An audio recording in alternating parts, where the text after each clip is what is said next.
आज भगवान श्री जगन्नाथ जी की रथ यात्रा है और जगन्नाथ स्वामी की रथ यात्रा ये हमको प्रेरणा देती है कि भगवान अपने भक्तों के लिए अपना मंदिर छोड़कर बाहर निकलकर उनका दुख हरने के लिए आ जाते हैं।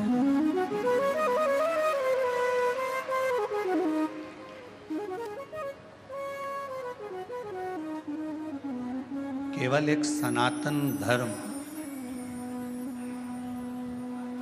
एक ऐसा सनातन धर्म एक ऐसा धर्म है जिस सनातन धर्म के अंदर एक विश्वास का प्रतीक भगवान को माना जाता है।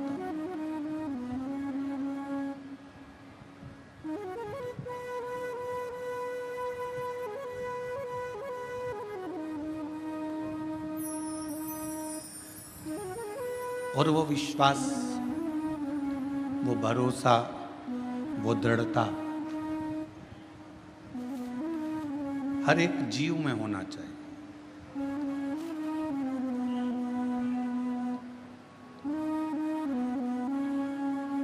जितना जितना भरोसा, जितनी जितनी दृढ़ता, जितना जितना विश्वास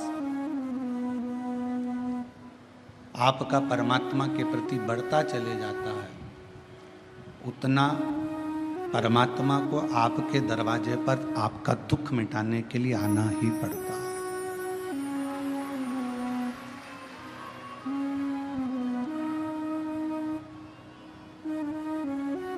और ये विश्वास, ये भरोसा पीछे क्या बात, ये विश्वास, ये भरोसा, ये दृढ़ता आपको परमात्मा के करीब में लेकर जाती है, भगवान के पास, उसके करीब तक ले जाने का कार्य आपका विश्वास करता है। पर कई बार देखा जाता है कि वो भरोसा, वो विश्वास कुछ देर तो रहता है पर कुछ देर के बाद डिग जाता है।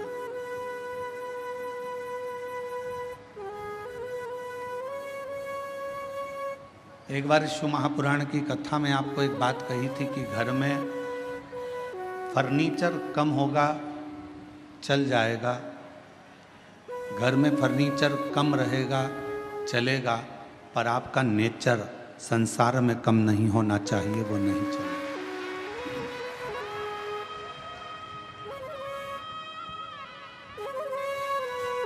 थोड़ा सोफा सेट कम होगा चलेगा,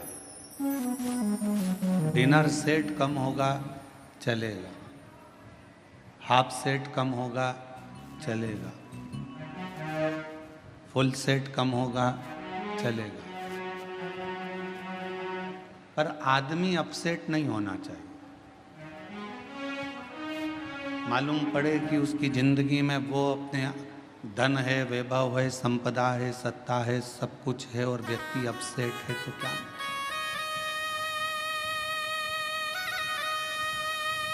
क्या करोगे उस धन का, उस दौलत का, इस संपदा का, उस सत्ता का कि जिसमें व्यक्ति का माइंड ही सेट नहीं, मन ही सेट नहीं।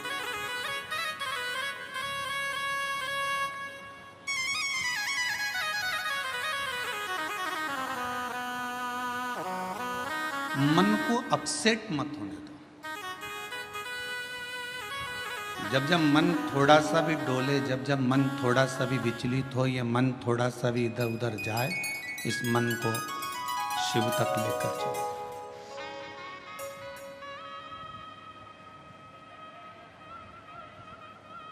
और जब ये मन शंकर तक पहुंच जाएगा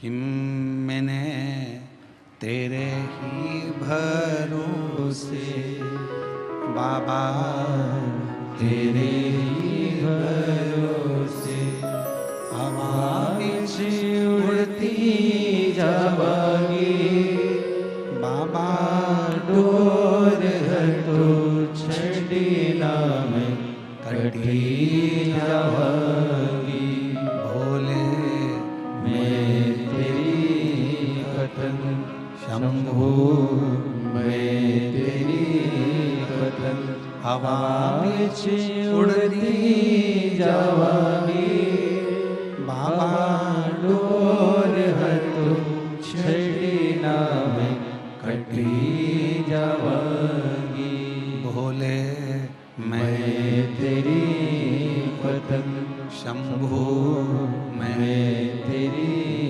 पतंग। अगर मन स्थिर नहीं है, मन सेट नहीं है, तो फिर परमात्मा भी करीब में नहीं है। 5 कर्मेंद्री, 5 ज्ञानेंद्री, ये 10 जो इंद्रियां हैं, ये कैसे भी संयम में आ सकती है।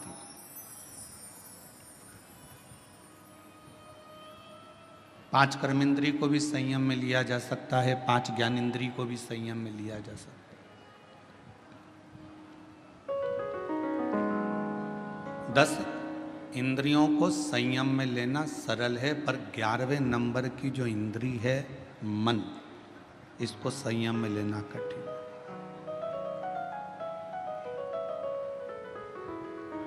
ये 11वें नंबर की जो इंद्री है, ये संयम में नहीं रह पाती। इतनी विचलित। आप आए हो कथा सुनने के लिए, बहुत दूर दूर से आए हो। हम जब आ रहे थे तो हमने देखा कि जितनी भी रोड है और जितनी भी कॉलोनियां हैं, आप लोगों की गाड़ियों से भरी पड़ी हुई है। लाखों की संख्या में आप यहाँ पहुँचे हो। पंडालों में पांव रखने की जगह नहीं है। आज कथा का दूसरा दिवस, ये स्थिति है, तो 7 दिन में क्या होगा ये तो भोलेनाथ जी ही जाने।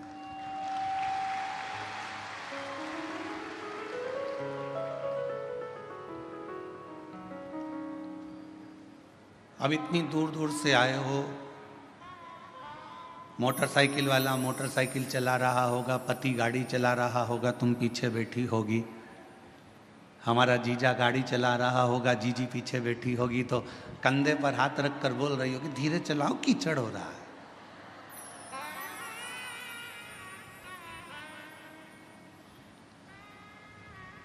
देखो देखो सामने से वो स्पीड ब्रेकर आया है, थोड़ा धीमा कर लो। पति बोला 15 साल से मैं गाड़ी चला रहा हूं और तुझे गाड़ी पर ले लेकर गया हूं, तू फिर भी मुझ पर शंका करती है। पत्नी बोली मेरे जब शादी कर कर आई थी 15 साल पहले, तुम मुझे गाड़ी पर लेकर गए थे, 3 जगह गटर में पटका था।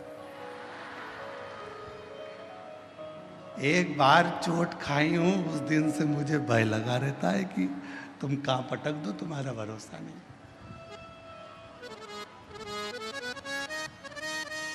अरे वो तो तू नई नई आई थी ना, तो तेरे को बिठा के प्रैक्टिस कर रहा।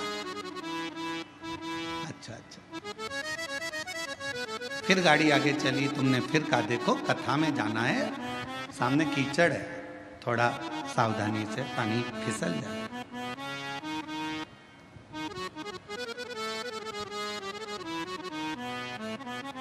ड्राइवर गाड़ी चला रहा है, तुम बाजू में बैठी हो और फिर कह रही हो ए भाई थोड़ा होले होले चला।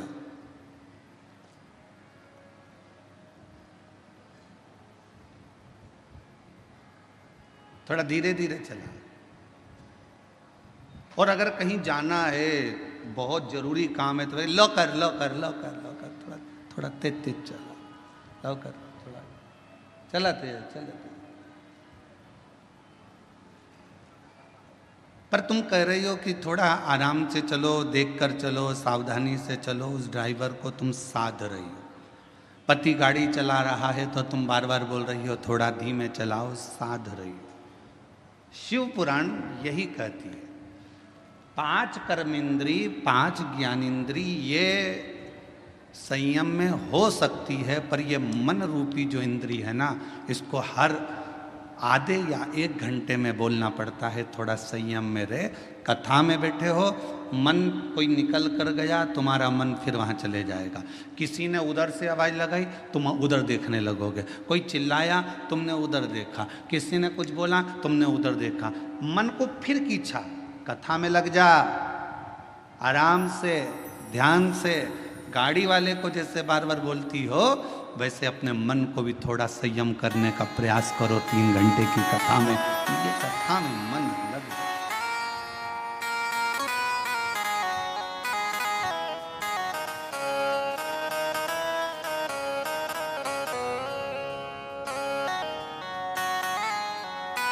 ये चित्त परमात्मा के चरणों में लगा रहे।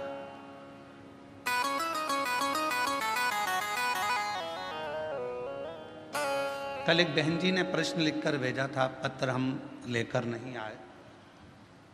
उसमें उन्होंने एक पत्र में प्रश्न किया था कि सावन में जो सोमवार होते हैं, सावन में जो शिवरात्रि आती है,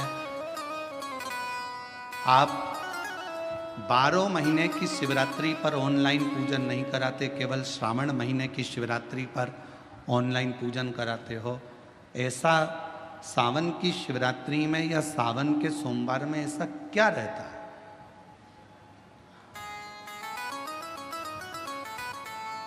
श्रावण की शिवरात्रि में, श्रावण के सोमवार में इतना महत्व क्या रहता है कि आप 12 महीने शिवरात्रि पर ऑनलाइन पूजन नहीं कराते, पर सावन के महीने की शिवरात्रि आई कि आप ऑनलाइन पूजन कराते हो। और पूरा विश्व, देश, भारत देश ही नहीं, पूरे विश्व में, विदेशों में भी लोग ऑनलाइन पूजन करते। आखिर क्या रहता है? मेरा मेरी जीजी से, मेरी बहन से निवेदन है, तुम दुनिया के साल भर में कितने भी व्रत कर लो, तुम कितने भी उपवास कर लो, तुम कितनी भी पूजन कर लो, तुम कितना भी अनुष्ठान कर लो, सारे व्रतों पर, सारे अनुष्ठानों पर, सारी पूजन पर, सावन के महीने के जो सोमवार होते हैं, जो शिवरात्रि होती है, जो प्रदोष होती है, ये पूरे साल के व्रतों पर प्रबलता प्रदान करते हैं, बल देते रहते हैं।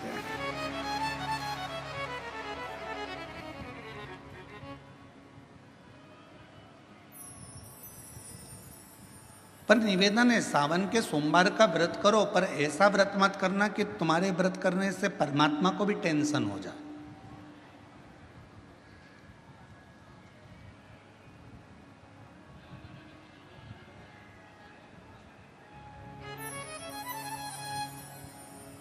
कई माताएं व्रत कर लेती हैं, मेरा सावन का महीने में व्रत है, पूरा 1 महीना व्रत करूंगी, 1 लौंग खाऊंगी, 1 गिलास दूध लूंगी, इसके सिवाय कुछ नहीं लूंगी, 1 फल खाऊंगी, इसके सिवाय कुछ नहीं। बहू बेचारी बोल रही, मम्मी शुगर ऊपर नीचे हो जाएगी, तुम्हारा बीपी ऊंचा नीचा हो जाएगा, तुम तो खाओ पियो।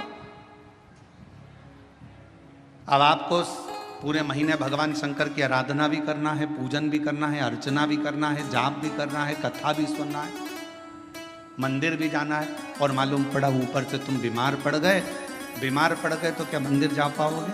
जम के तो बोलो, नहीं। आराधना कर पाओगे? बैठ कर भजन कर पाओगे? कथा सुन पाओगे? नहीं।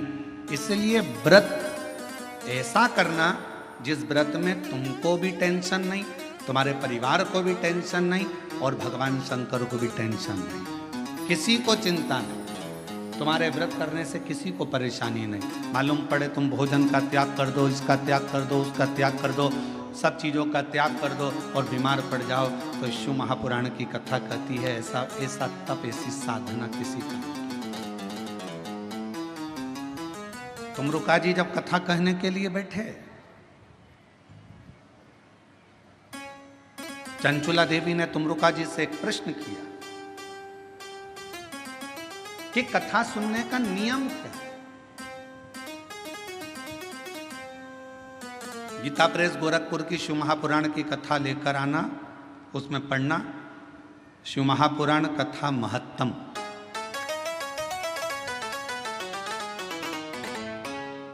कथा को सुनने का नियम क्या है, यह भागवत में भी पूछा गया। परीक्षित ने सुखदेव जी महाराज से पूछा था कथा सुनने का नियम क्या है।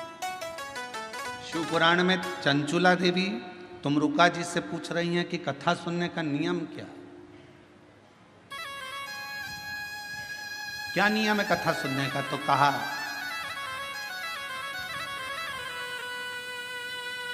एक समय फलहार करो, शिव महापुराण की कथा को श्रवण करो,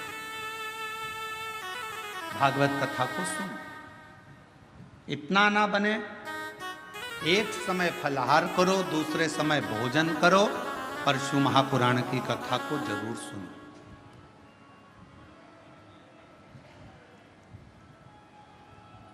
और इतने में भी काम ना चले तो शिव महापुराण की कथा में तुमरुका जी ने चंचुला देवी से कहा, दोनों समय भोजन करो, पर शिव महापुराण की कथा जम के बोलो, सुनो नहीं, जरूर सुनो।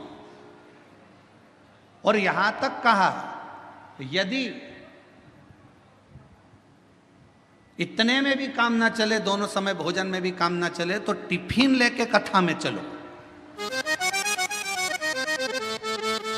पर शिव महापुराण की कथा जरूर सुनो।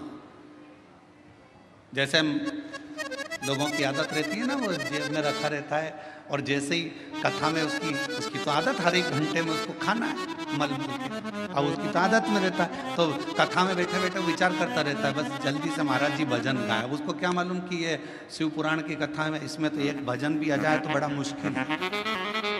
फिर वो जेब में से एक भजन आएगा, जब वो निकालेगा, मलेगा, जैसे ही महाराज जी भजन गाएंगे फटकी मारेगा,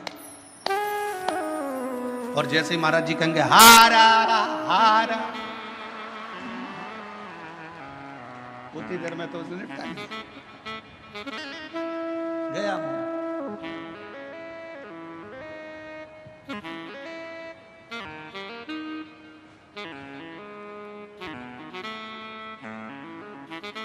और दवा दुबू के इतनी शांति से बैठा, पड़ोसन को भी लग रहा है कितना अच्छा व्यक्ति है, आवाज तक नहीं आ रही है, उसको क्या मालूम मुंह में फंसा पड़ा है आवाज। अब ये तो शंकर जी जाने और वो जाने। उसकी पत्नी जानती थी तो उसने तुरंत कह दिया, खा लिया, झूठ बोल रहे, खाओ मेरी कसम। कथा चली रही है और दोनों एक दूसरे की कसम खा रहे, खाओ मेरी कसम।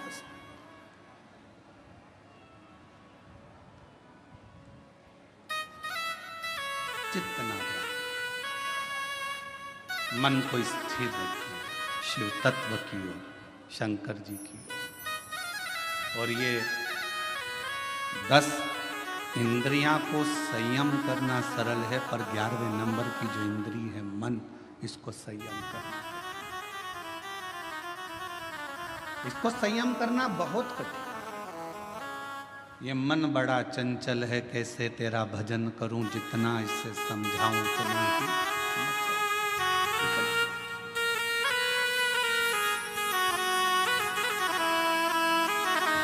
और भोले तेरे चरणों की शंभो तेरे चरणों की गरजूने जो मिल जाए बाबा तेरे चरणों की, गरजूने जो मिल जाए सच कहता हूँ, सच कहता तकदीर बदल जाए बाबा तेरे चरणों की, शंभु तेरे चरणों की। इस मन को संयमित करना ये दुनिया का सबसे कठिन, बहुत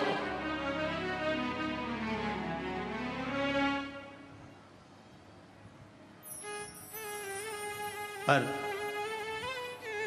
तुलसी बाबा ने रामचरितमानस में लिखा कि मन की स्थिरता शिव से मिलाती है। और हम शिव महापुराण की कथा के माध्यम से कहना चाहते हैं, अगर मन को स्थिर करना है तो जिंदगी में एक बार शिव महापुराण की कथा को पंडाल में बैठकर सुनो। मन की स्थिरता कैसी होती है वो समझ में। मन की स्थिरता किसको कहते हैं? अभी 10 तारीख को गुरु पूर्णिमा आएगी। सीहोर में भी 5 तारीख से 9 तारीख तक गुरु पूर्णिमा के अवसर पर 5 दिवसीय गुरु महिमा शिव महापुराण की कथा होगी। पूरा विश्व, पूरा देश गुरु बनाने की एक होड़ में रहे। गुरु मंत्र लेना है, गुरु मंत्र लेना है। कोई कहीं गुरु को, कोई कहीं गुरु को ढूंढेगा। पर शिव महापुराण की कथा कहती है, अगर जिंदगी में गुरु बनाना तो शिव जैसा कोई गुरु बनाना। शिव जैसा गुरु क्यों? बीमार था चंद्र, ससुर ने श्राप दिया था चंद्रदेव को कि तेरे को काया का रोग हो जाएगा, और चंद्र की काया धीरे धीरे टपकने लगी, काया खराब होने लगी, पूरी काया बेकार होने लगी। और जब काया पूरी बेकार हो गई, एकदम दुर्बल सा चंद्रमा हो गया, तब चंद्रमा आखिरी में पूरा गलने ही वाला था। तब भगवान शंकर की आराधना करी, चंद्र को शिवजी ने अपने मस्तक पर धारण कर लिया, अपने पास में। गुरु कैसा बनाना? शंकर जैसा कोई गुरु मिले जो ये ना देखे कि आप धनपति हो, करोड़पति हो कि रोड़पति हो, आप गरीब हो कि अमीर हो, आप ब्राह्मण हो, क्षत्रिय हो, वैश्य हो कि शूद्र हो। गुरु की दृष्टि में यह नहीं होना चाहिए। गुरु की दृष्टि में यह नहीं देखा जाता कि आप ब्राह्मण हो कि क्षत्रिय हो कि वैश्य हो कि शूद्र हो। गुरु तो गुरु होता है। मेरे शंकर भगवान ने चंद्र को भी अपने पास में रखा, मेरे शंकर भगवान ने राहु को भी अपने पास में रखा, मेरे शंकर भगवान ने केतु को भी अपने पास में रखा, मेरे शंकर भगवान ने 9 ग्रह अपने पास में रखे। और मेरे शंकर भगवान ने जब भुजंग सांप, जिसको दुनिया का कोई व्यक्ति अपने पास में नहीं रखता, कौन होगा जो अपने घर में सांप को रखेगा? कोई सांप को अपने पास नहीं रखता, मेरे शंकर भगवान ने उस भुजंग सांप को भी अपने पास रखा। कौन होगा जो भूत प्रेत डाकनी पिशाचनी पिशाचों को अपने पास रखता होगा, जिसकी भाषा तक कोई नहीं जानता, जिसके बोलने का तरीका कोई नहीं जानता? भगवान 33 कोटि देवता में कोई देवता ऐसे नहीं थे जो भूत और प्रेत को अपने पास में रख ले, डाकनी पिशाचनी को अपने पास रख लें और भूत प्रेत को अपने पास रख। कौन रखे? उनकी आवाज नहीं पहचानते, कभी वो चिल्ला देते, कभी वो अपशब्द कह देते, कभी ताना दे देते, कभी अड़भंग का काम कर देते। कोई भूतों को, प्रेतों को, पिशाचों को कोई अपने पास नहीं रखता। पर शंकर भगवान ने देखा ये कहाँ जाएंगे, कहाँ जाएंगे, और उन्होंने एक बार दिल से शिव जी को पुकार लिया। शंकर भगवान ने कह दिया तुम्हें कहीं जाने की जरूरत नहीं है, तुम मेरे शिष्य बनकर रहना, मेरे पास में रहना। जिसका कोई नहीं उसका शिव है।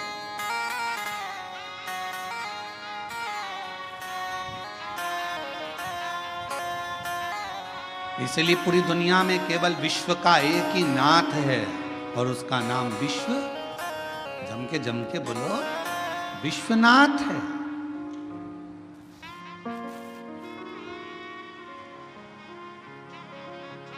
विश्वनाथ, पूरे विश्व का एक नाथ।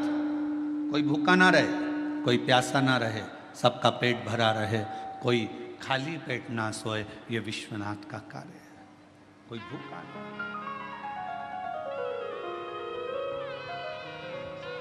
और शंभु शरणे पड़ी मांगो हरि रे हरि, दुख काटो दया करी दर्शन आपो। शंभु शरण पड़ी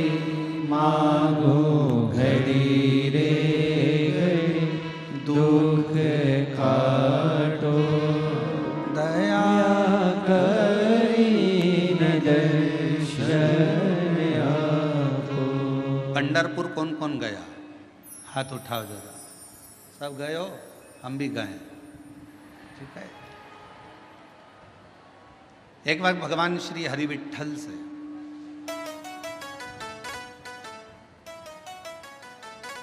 पांडुरंगा श्री हरि विट्ठल से संत तुकाराम जी ने पूछा,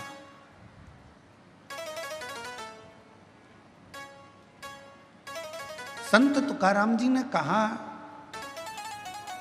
हाथ जोड़कर पांडुरंगा के सामने संत तुकाराम जी बैठ गए श्री हरि विट्ठल के सामने। विट्ठल विट्ठल विट्ठल विट्ठल।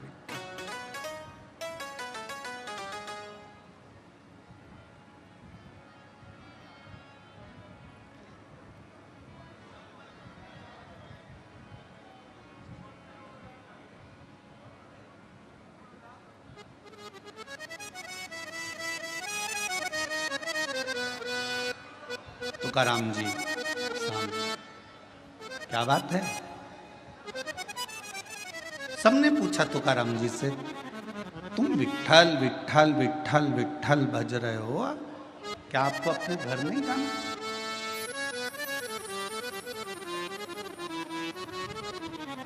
क्या आपको अपने घर नहीं जाना?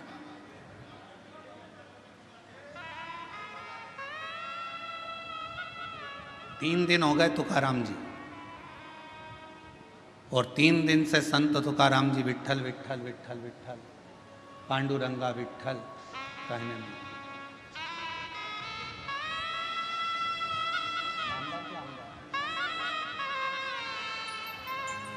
हमारे बीच में माननीय नामदार श्री संजय जी श्री साहब यहाँ पधारे हैं, सामाजिक न्याय विभाग मंत्री महोदय। लगातार विट्ठल विट्ठल माजा विट्ठल माजा विट्ठल विट्ठल।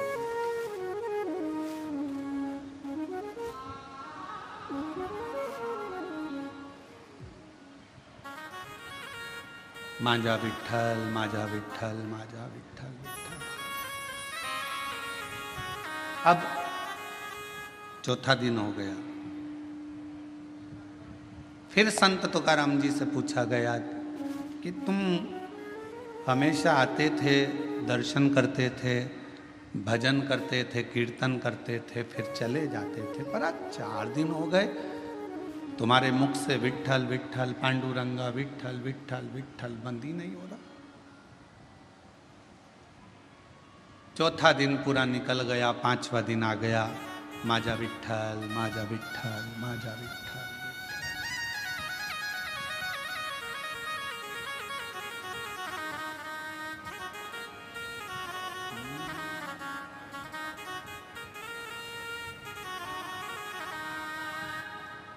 माजा विट्ठल विट्ठल विठ्ठला,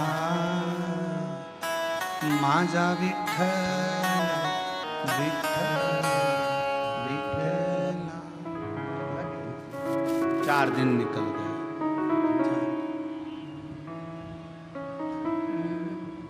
5वां दिन आ गया। अब कोई पूछने के लिए नहीं आया, अब संत तुकाराम जी से पूछने के लिए स्वयं हरि विट्ठल मंदिर छोड़कर बाहर आ गए चौक में। स्वयं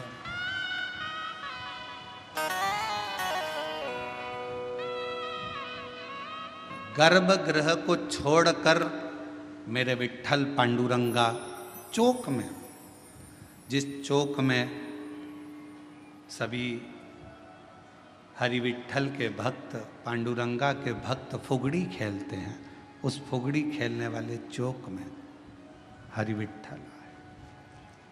तुकाराम जी को देखा, तुकाराम जी को देखकर पूछा, अभी तक लोग पूछ रहे थे कि तुकाराम तुम विट्ठल विट्ठल विट्ठल विट्ठल पांडुरंगा जप रहे हो, अब स्वयं विट्ठल आकर खड़े होकर पूछते हैं कि क्या चाहता है, बोल। तुकाराम जी ने कहा, मुझे इतना सा पूछना है कि भगवान देवाधिदेव महादेव जब आपसे मिलने के लिए आए तो आपने शंकर भगवान को अपने सिर पर बिठाया, क्यों बिठाया, बस इतना सा पूछना है। हरि विट्ठल ने कहा, शिव को मैंने अपने सिर पर इसलिए बिठाया क्योंकि उन्होंने कामदेव को भस्म कर दिया था और अहंकार का त्याग कर दिया था। तो मेरे सिर पर ना काम है ना अहम है,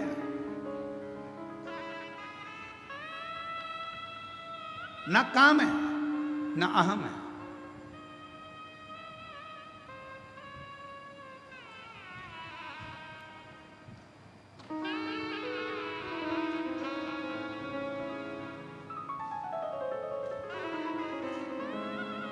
एक लाइन किसी की काव्य की सुनी थी, जो खानदानी रईस हैं वो मिजाज रखते हैं नर्म अपना। मेरे शंकर भगवान के पास में कुबेर का खजाना है, इसलिए उसको कुबेरेश्वर महादेव कहते हैं, कुबेर भंडारी कहते हैं। भगवान नारायण को भी अगर लक्ष्मी दी है तो मेरे शंकर भगवान ने दी। माता लक्ष्मी जी की मां ख्याति देवी लक्ष्मी जी का विवाह तो शिव जी से करने वाली थी, पर लक्ष्मी जी का विवाह जब शंकर जी से होने वाला था तो शंकर जी ने मना कर दिया था, मैं विवाह नहीं करूंगा। क्यों? क्योंकि ये लक्ष्मी जी नारायण को चाहती हैं, इसलिए ख्याति देवी आप अपनी बेटी को भगवान विष्णु को ब्याह दो। शिव की कृपा से लक्ष्मी जी नारायण को मिली है।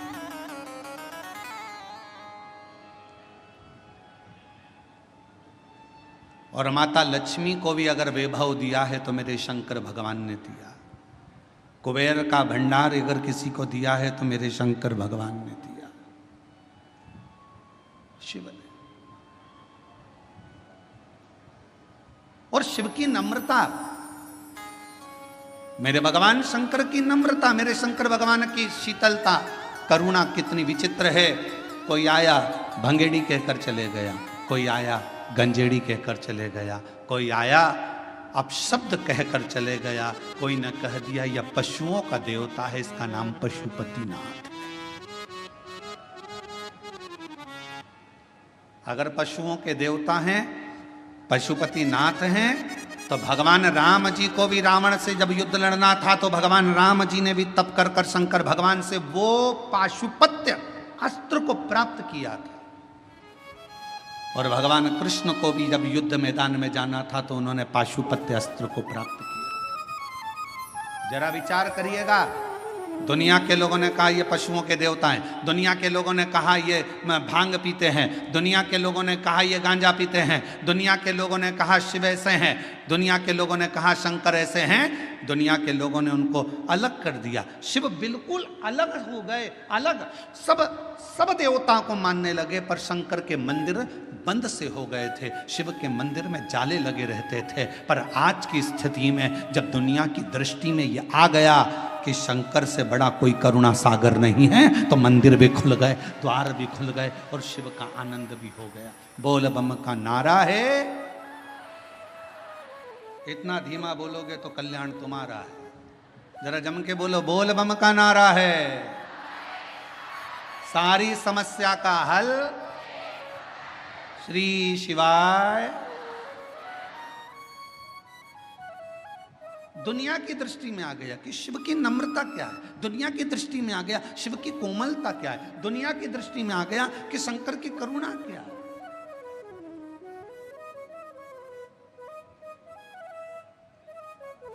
और ये सबको मालूम है, जो शंकर को जल चढ़ाता है उसका कल जरूर बदलता है। जिसको अपना कल बदलना है उसको जल चढ़ाना प्रारंभ कर देना चाहिए, जरूर। और तेरी कृपा का क्या है भरोसा, कब किस पर हो जाए, जरा सी हम पर कर दो, ओ जरा सी हम पर कर दो।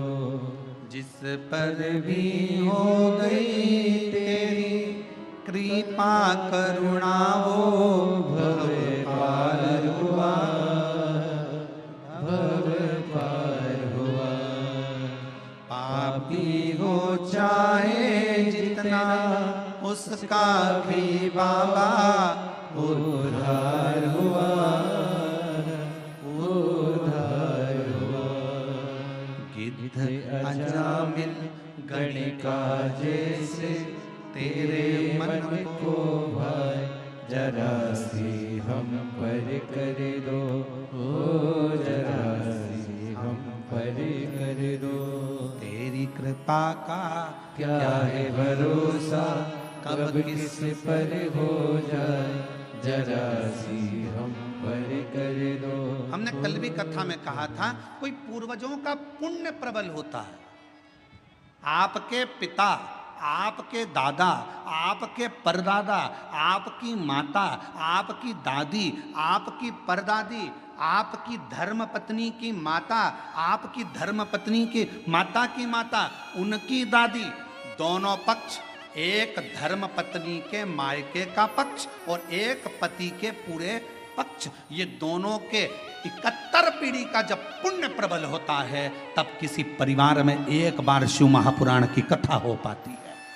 धन एकाग्रित करना सरल है, पैसा इकट्ठा करना सरल है, व्यापार बढ़ाना सरल है, व्यवहार बढ़ाना सरल है, पर अपने कुल में एक बार शिव महापुराण की कथा का आयोजन करना बहुत कठिन है। क्योंकि जब कोई पुण्य की प्रबलता हो, एक धर्म पत्नी का भी पूरा कुल 71 पीढ़ी, कहीं मायके की कोई शुद्ध भाव से भगवत भजन की रमी हो, कहीं इधर भी पति का पूरा कुल, कहीं परमात्मा की दादा परदादा पिता पर कोई पुण्यता होगी, तब जाकर कोई पुण्य की गुल्लक प्राप्त हुई होगी और वो फूटी हुई होगी। आज संचेती परिवार अगर इस कथा का यजमान पद ग्रहण करा है, तो देवता भी कृपा कर रहे होंगे कि ये करुणा का एक आनंद सुख है, ये मौका मिला।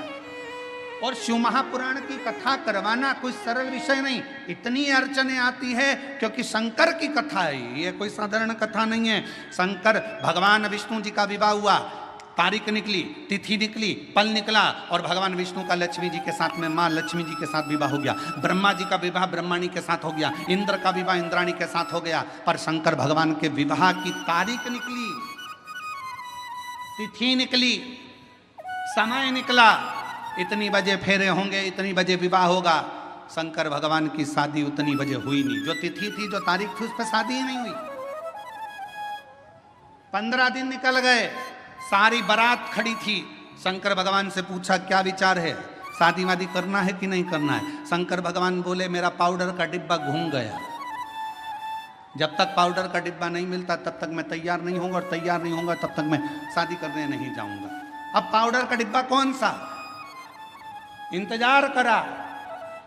20 दिन के बाद आवाज आई, राम नाम सत्य है, राम नाम सत्य है। शंकर भगवान कहने लगे तैयारी कर लो बारात ले जाने की, मेरा पाउडर का डिब्बा आ गया, पाउडर का डिब्बा। और जो मुर्दा आया, जला, भस्म तैयार हुई, शिव जी ने धारण करी, नंदी पर सवार होने लगे। नंदी पर बैठे 33 कोटि देवता नगाड़े बजा रहे, दुमदुमियां बजा रहे, भगवान शंकर नंदी पर बैठे। नंदी पर भी बैठे तो उल्टे, नंदी का मुंह इधर था, शंकर जी का मुंह उधर था।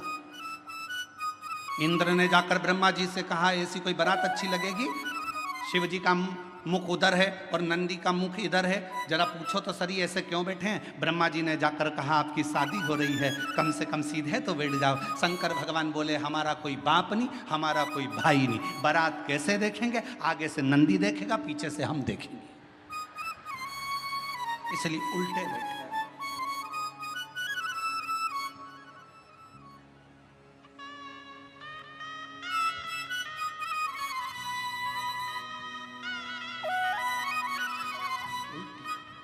बारात थोड़ी सी दूर चली, और बारात थोड़ी सी दूर चलने पर, जब शिव जी की बारात थोड़ी दूर पर चली, चलने के बाद में शंकर भगवान ने देखा मेरा एक गण साइड में पेड़ के ऊपर उल्टा टंगा हुआ है, मेरा भूत प्रेत उल्टा टंगा है। शिव जी ने उसको देखा, पूछा तू नहीं आया, उसने मुंडी हिला दी, टंगे टंगे उल्टा, मुंह टंगे टंगे बोला मैं कैसे आऊं, मेरे को किसी ने बुलाया नहीं, आऊंगा तो भगा देंगे। शंकर भगवान बोले चिंता मत करो, मैं बुलाता हूं। शिव जी ने डमरू खड़काया, देवताओं ने आकर कहा तुम्हारी शादी हो रही है, बैंड बाजे हम बजा तो रहे हैं, तुम्हें बजाने की जरूरत क्या है। शंकर भगवान बोले शादी मेरी तो बाजे भी मैं ही बजाऊंगा।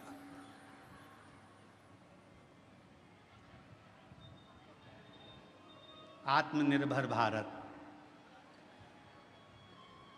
मेरी शादी है तो बैंड में ही बजाऊंगा, बाजे में ही बजाऊंगा। डमरू खड़काया, जैसे डमरू खड़काया डाकनी पिशाचनी चुड़ैल भूत भयंकर आए, सब इकट्ठे होकर आ गए, सब नाचने लगे। देवताओं ने सोचा इनके बीच में अपन क्या नाचो, आगे चले गए। देवता सबसे आगे, बीच में भूत चुड़ैल, उसके बाद में शंकर जी।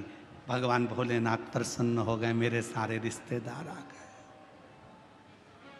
इंद्रदेव ने ब्रह्मा जी से कहा, प्रभु देवता आगे नाच रहे हैं, कोई भांगड़ा कर रहा है, कोई कत्थक कर रहा है, कोई गरबा कर रहा है, कोई कुछ कर रहा है, पर भूत चुड़ैल जो नाच रहे हैं इनके नाचने का पता नहीं पड़ पा रहा कि ये कौन सा डांस है। ये समझ में नहीं आ। इतने में ब्रह्मा जी ने इंद्र से कहा, जो देवता नाच रहे वो भांगड़ा कत्थक गरबा ये सब समझ में तो आ रहा है ना? हाँ, पर ये भूत चुड़ैल समझ में नहीं आ रहा है क्या नाच रहे हैं। ब्रह्मा जी ने कहा, जो भूत चुड़ैल शंकर जी की शादी में नाचे इसी को लोग कलयुग में डिस्को कहेंगे, इसी को लोग कलयुग में डिस्को। ऐसा लगेगा जैसे ततैया खा गया। मेरा नाम चिंचिंचू, अब लग जाए ततैया खा गया ऊपर से। और डांस का पता ही नहीं चलता, लोग ऐसे डांस करते हैं जैसे खुजाल हो गई शरीर में, खुजाल। समझे क्या?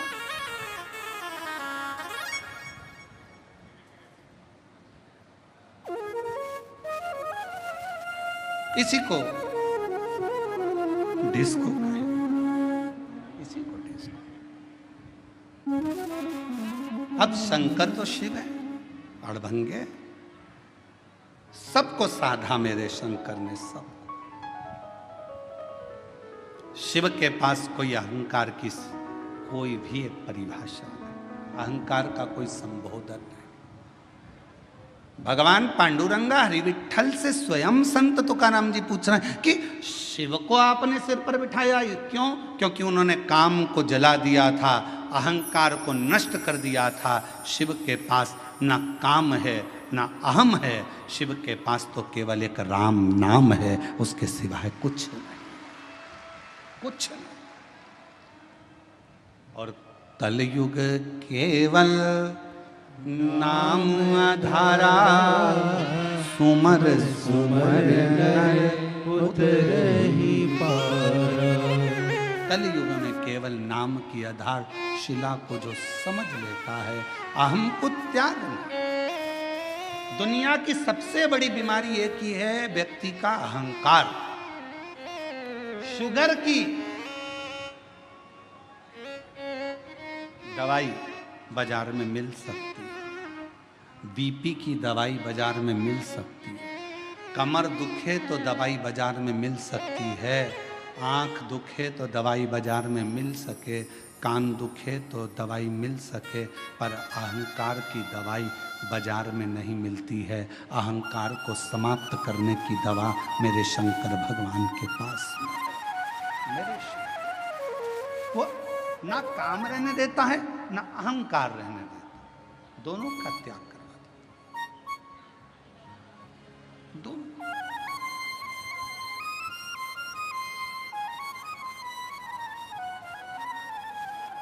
तुम जाकर देखो, राम जी के मंदिर में जाओगे तो तुम्हारे लिए आसन बिछाया जाएगा, कृष्ण भगवान के मंदिर में जाओगे तो तुम्हारा आसन भी बिछेगा, सरसरिष्ठता रहे। पर शंकर जी के मंदिर में इतनी भी जगह नहीं रहती कि आसन बिछाया जाए, जमीन पूरी गीली, चारों तरफ गीला गीला। कोई इधर से आया लोटा ढोल गया पानी का, कोई उधर से आया तो पानी शंकर जी को चढ़ाना था, तेर पे चढ़ाकर चले गया।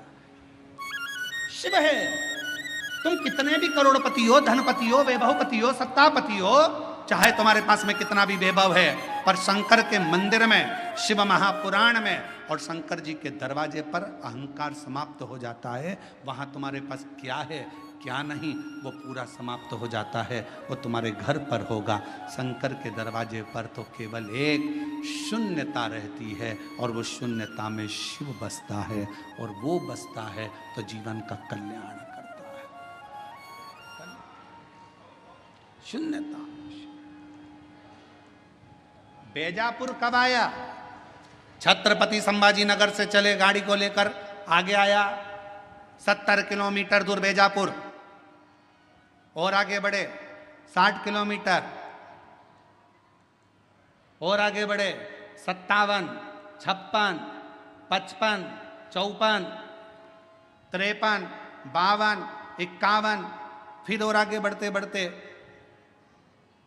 50, फिर 49, ऐसे चलते चलते चलते चलते चलते चलते धीरे धीरे और आगे बढ़े बेजापुर 10 किलोमीटर, बेजापुर से और आगे बढ़े, वहाँ से और आगे बढ़ते बढ़ते बेजापुर फिर 9, आप लोग बोलते जाओ 8, फिर 7, बेजापुर 6, 5, 4, 3, 2, 1। उसके बाद बेजापुर आते से ही मिलेगा शून्य। बोलो सही है कि गलत है? अरे जम के तो बोलो। बेजापुर कहाँ आया? जहां शून्य आया, जीरो आया, समझ लो वहां बेजापुर आ गया। छत्रपति संभाजी नगर यहां से जा रहे हो, चलते चलते 70 किलोमीटर से बढ़ते बढ़ते 10 किलोमीटर पे पहुंचे, 10 से 9, 8, 7, 6, 5, 4, 3, 2, 1, और बाद में शून्य आ गया। छत्रपति संभाजी नगर आ गया। पुणे गए, चलते चलते शून्य आ गया।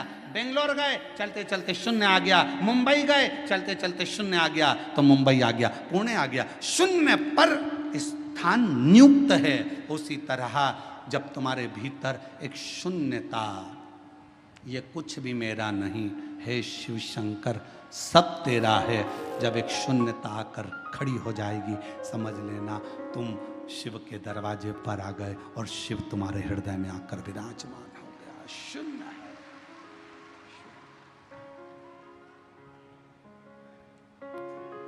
और मेरे भोले तेरा सहारा है, मेरे भोले तेरा सहारा है, मेरी नैया का तो किनारा है, मेरी नैया का तो किनारा है। मेरे बाबा तुझे पुकारा है, मेरे बाबा तुझे पुकारा है, मेरी नैया का तू किनारा है, मेरी नैया का तू किनारा। उस शिव को समझने के लिए शून्यता की जरूरत पड़ती है। हमारे नासिक क्षेत्र में, हमारे महाराष्ट्र में प्याज बहुत होता है। बोलो सही है कि गलत है? काय की खेती ज्यादा हो रही है? प्याज की।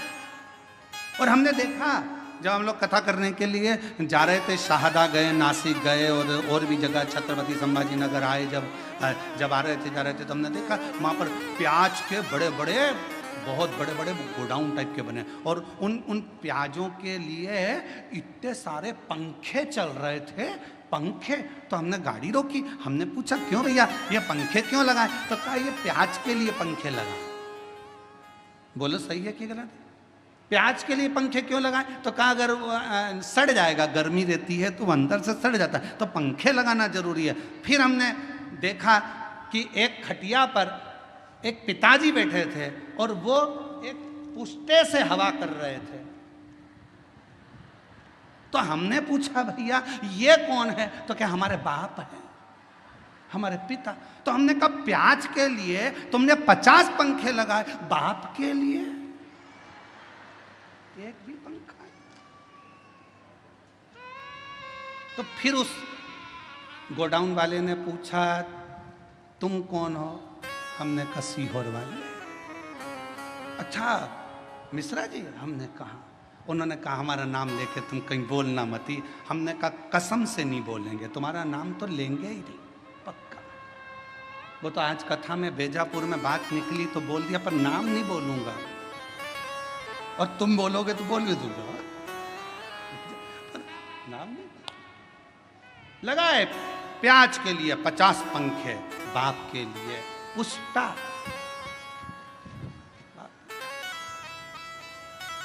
अरे ये चमक ये दमक फुलवन में महक सब कुछ सरकार तुम्हारे पिता से तो है। बाप के लिए भी एक पंखा लगा सकते थे तो जीवन का एक आनंद प्राप्त हो जाता। ये सब बहुत बहुत विचारणीय है।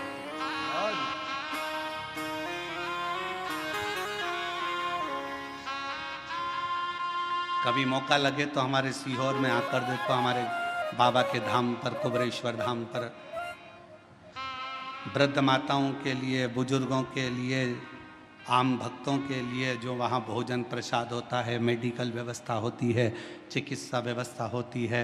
बच्चों के लिए जिनके पास एजुकेशन का पैसा नहीं होता, उनके कॉलेज की फ़ीस, स्कूल की फ़ीस सब वहाँ से जमा होती है। बच्चों के पास जिनके पास किताबें कॉपियाँ नहीं होती, समिति उनको किताब कॉपी स्कूल की दिला देती है। उनकी ड्रेस नहीं होती तो ड्रेस दिला दे। कभी देखो धन की भाव की मूर्ता, सारी डिग्रियां, सारा वैभव पृथ्वी वाले देखेंगे। तुम्हारी डिग्रियां चाहे डॉक्टर की हो, कलेक्टर की हो, एसपी की हो, आईजी की, डीआईजी की, चाहे कमिश्नर की, तहसीलदार की, पटवारी की, सारी दुनिया की जितनी डिग्रियां होती हैं, इंजीनियर, सीए, सारी डिग्रियां केवल पृथ्वी पर चलेगी। वहां तो एक ही डिग्री चलेगी, तूने अपने माता पिता की सेवा कितनी करी, तूने भूखे को भोजन और प्यासे को पानी कितना पिलाया, वहां एक ही डिग्री देखी। वहां नहीं देखा जाएगा कि तेरे पास डिग्री कौन सी थी। नहीं साहब मैं इंजीनियर, नहीं साहब मैं मजिस्ट्रेट, नहीं साहब मैं इस फलाना कोर्ट का मजिस्ट्रेट हूँ, मैं इतनी बड़ी पदवी पर रहा हूँ। भगवान भी कह देगा नीचे बैठे रे, फालतू बात करना मत। नीचे चले डिग्री, ऊपर चले तेरे कर्म, कर्म के सिवाय ऊपर कुछ नहीं चलता। इसलिए फिर निवेदन, मत बुरे कर्म कर बंदे वरना पछताएगा, भगवान की आंखों से तो बच नहीं पाएगा, तू बच नहीं पाएगा। ऊपर जाते से ही कह दिया जाएगा तेरा क्या होगा रे कालिया, होगा क्या तेरा, तेरे कर्म के लेख से तुझे प्राप्त होगा कि तुझे क्या देना है। क्या कितनी सुंदर कथा है। एक बहुत विद्वान महाराज जी मर गए, बहुत विद्वान, खूब प्रवचन देते थे, मर गए, ऊपर गए। वैकुंठ का दरवाजा बंद था, सब लाइन लगा के खड़े थे।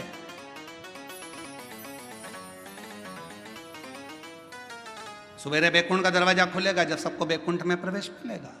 वैकुंठ जाने की लाइन में महाराज जी भी खड़े थे। महाराज जी से आगे एक व्यक्ति और खड़ा था, टोपी लगाया था, जीन्स पहना था, थोड़ी थोड़ी जगह से फटी हुई थी, जोरदार जूते पहना था, चाबी का छल्ला घुमा रहा था।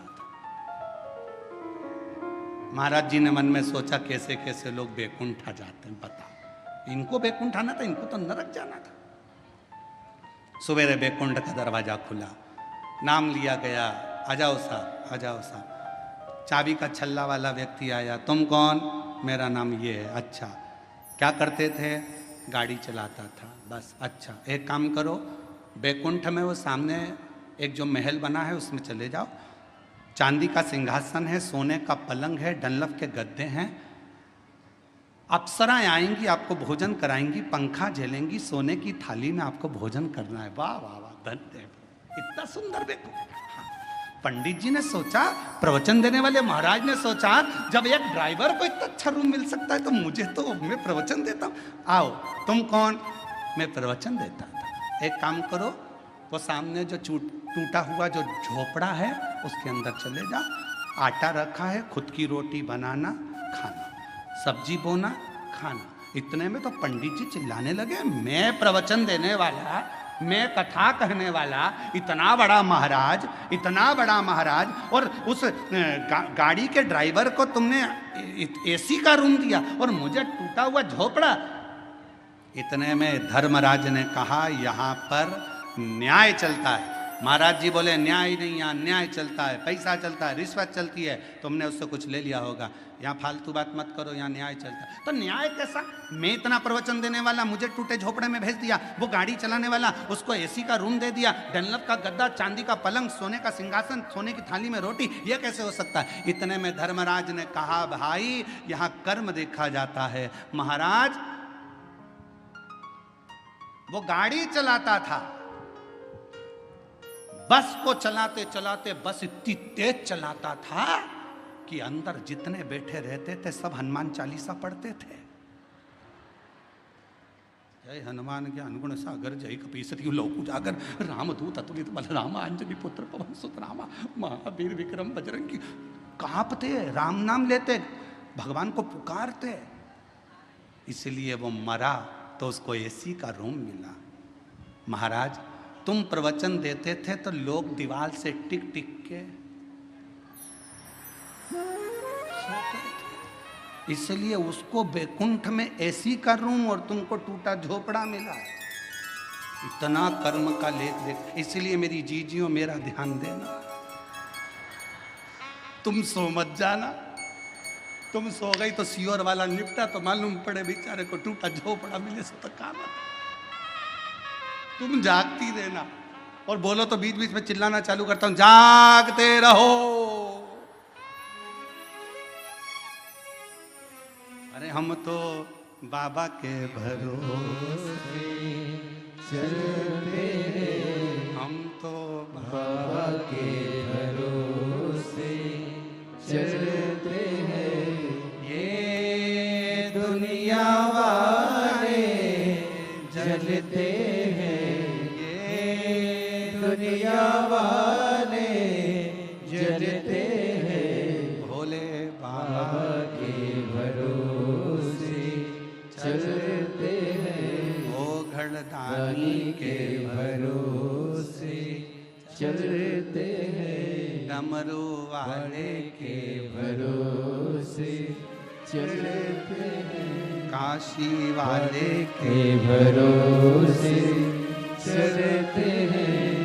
शिव के पास ना काम है ना अहम है।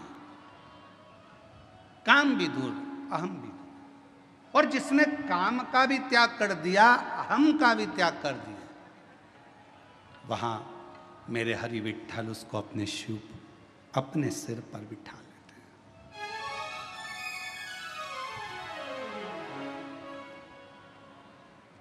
अपने मस्तक पर बिठा लेते हैं।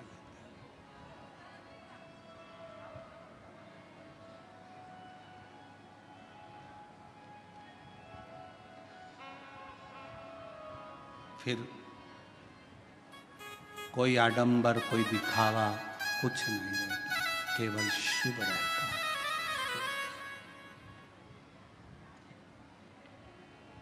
तो वो एक लाइन आप लोग गाते हो ना, देहाची तिजोरी भक्ति चाँच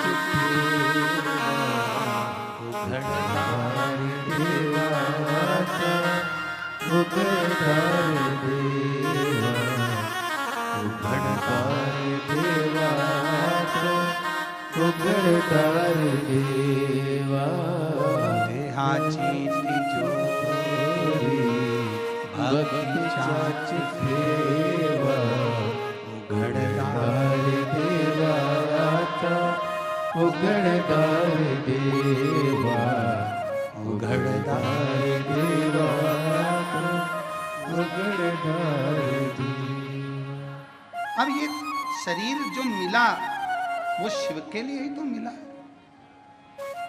भजन के लिए ही तो मिला, सत्कर्म करने के लिए मिला।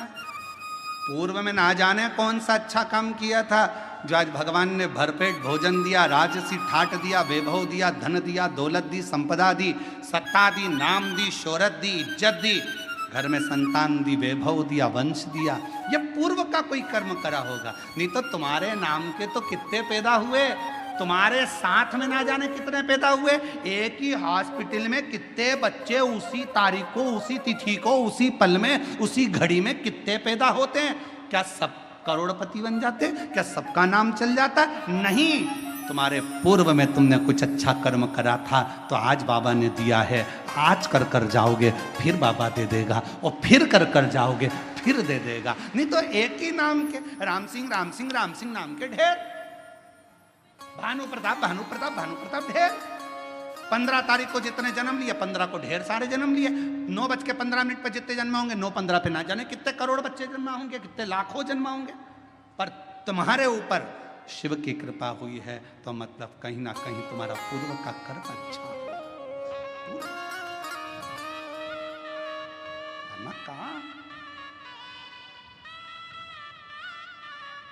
कोई पिछले जन्म के अच्छे कर्म मुझे बाबा तेरा साथ मिला, कोई पिछले जन्म के अच्छे कर्म मुझे बाबा तेरा। ये पूर्व का कर्म अच्छा था, अच्छी पत्नी मिल गई, अच्छा पति मिल गया, अच्छे बच्चे मिल गए, अच्छा कुटुंब मिल गया। एक भी गड़बड़ निकल जाता तो हालत खराब हो जाती। मकान बनाने के लिए अच्छे मिस्त्री की जरूरत होती है और घर के लिए अच्छी स्त्री की जरूरत होती है। मिस्त्री गड़बड़ निकल जाए तो छत पे पानी भरा ही रहता है और स्त्री गड़बड़ निकल जाए तो मुंह फूला ही रहता है। बहुत ध्यान देने वाला विषय। मिस्त्री गड़बड़ निकल गया, छत पे अगर ढाल नहीं दिया, सही तरह से छत नहीं बनाई, सही तरीके से मकान नहीं बनाया, बाथरूम नहीं बनाया, पानी भरा रहेगा। फिर दिन भर वाइपर से निकालते रहो और बाद में मन से कोसते रहो, ऐसा बाथरूम बनवाया, पानी नहीं निकल रहा, बता उसकी जाली में फंस गया, पानी नहीं निकल रहा, वाइपर से निकाले, झाड़ू मारे तब जाकर पानी निकले, छत पे पानी भरा गया, निकल नहीं रहा। किसको दोष दोगे? मिस्त्री को। मिस्त्री ऐसा मिला, मकान बनाने वाला ऐसा मिला, अच्छा लेकर आना था, कैसा बनाया उसने, छत पे पानी भरा रहा है। मिस्त्री और स्त्री ये दोनों का श्रेष्ठ होना जरूरी है। मिस्त्री अगर अच्छा है तो मकान अच्छा बनता है और स्त्री अगर अच्छी है तो घर अच्छा बनता है, परिवार अच्छा बनता है, कुटुंब अच्छा बनता है। दोनों की समता होना चाहिए, दोनों की श्रेष्ठता होना चाहिए और ये श्रेष्ठता आपके भीतर हो। शिव कथा कर रही है, भगवान शंकर का चरित्र कर रहा है, भगवान ओघड़दानी का चरित्र कर रहा है, भगवान हरि विठ्ठल का चरित्र कर रहा है, मेरे शंकर भगवान का चरित्र कहता है, शिव तत्व कहता है। जब माँ पार्वती मैया बाल्य अवस्था में थी तब भगवान शंकर की आराधना में लीन रहती थी, आराधना। और शिव की कृपा से, शंकर की करुणा से, उनकी उदारता से पार्वती मैया के तेज पुंज से एक प्रकाश, उस प्रकाश से जल और उस जल से बेलपत्र का वृक्ष प्रकट हुआ। बेलपत्र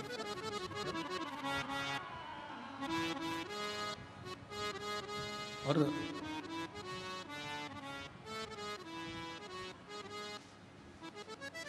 शिव जी के शरीर के, शिव जी के नेत्र अश्रु से, शरीर के भाग के जल से, रुद्राक्ष का पेड़, रुद्राक्ष का पौधा होता है। और माँ जगत जननी दुर्गा भवानी, माँ आदि शक्ति, माँ भवानी के शरीर के तेज प्रकाश जल से बेलपत्र का पौधा होता है। बेलपत्र का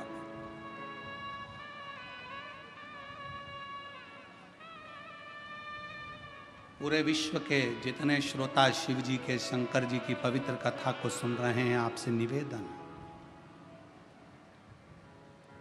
चातुर्मास के 4 महीने में एक नियम बनाओ।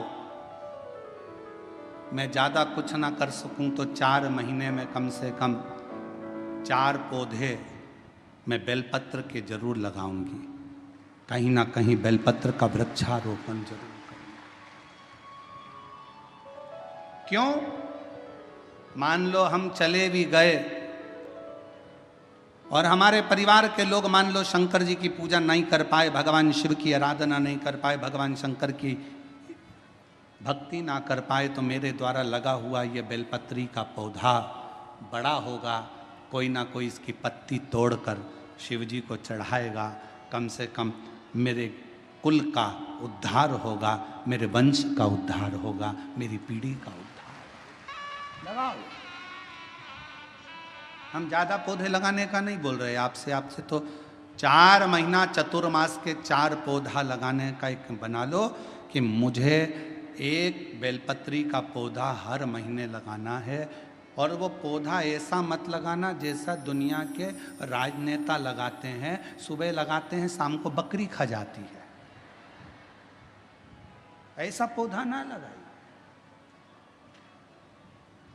बुरा लगे तो बोल देना, रे भाई हो हमारी बात का लोगों को बुरा बहुत लगता है इसलिए अभी बोल दे रहे हैं, क्षमा मांगते हो। ऐसा पौधा ना लगाइए कि सुबह लगाया शाम को बकरी खा गई, नहीं। पौधे का ध्यान देना है जाकर, और पौधा इतना सा भी मत लगाना कि उसको पनपने में टाइम लगे। थोड़ा बड़ा करो अपने घर के अंदर, एक गमले में लगा लो, 2-3 महीना बड़ा कर कर पौधे को, जैसे एक बेटी को पाल पोस कर बड़ा करते हो, बच्चों को बड़ा करते हो, ऐसे बेलपत्र के पौधे को बड़ा करो, उसको खूब परवरिश करो, फिर उसको कहीं ऐसी जगह जाकर लगाओ जहाँ तुम अगर पानी भी ना दे पाओ तो उसको कम से कम पानी मिलता रहे, और वो बड़ा होकर भगवान शंकर के ऊपर उसकी एक बेलपत्र चढ़ती रहे, ऐसा भाव रखो। पेड़ पौधे तो बहुत लगते हैं, रोज मीडिया पर भी आता है इतने पौधे लग गए, इतने पौधे लग गए, मालूम पड़े वो पौधे फिर दिखे ही ना, तो क्या मतलब का। पौधे लगाओ,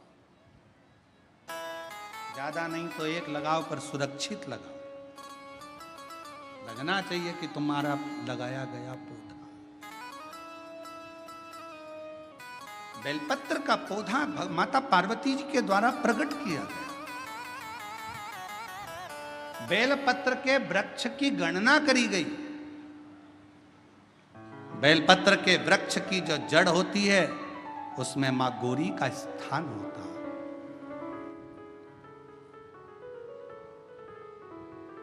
बेलपत्र की जड़ में महागौरी है, बेलपत्र के तने में माहेश्वरी है, बेलपत्र के शाखाओं में दक्षिणायनी माता है, बेलपत्र की पत्ती में माँ पार्वती है, बेलपत्र के फल में माँ कात्यायनी है, और बेलपत्र के उस सुंदर आनंदमय फूल में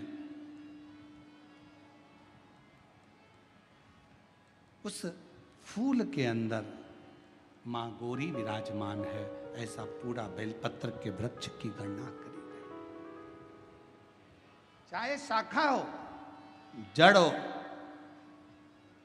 बेलपत्र के पूजन का कितना भी एक पत्र आया है, अच्छा है, देखिए।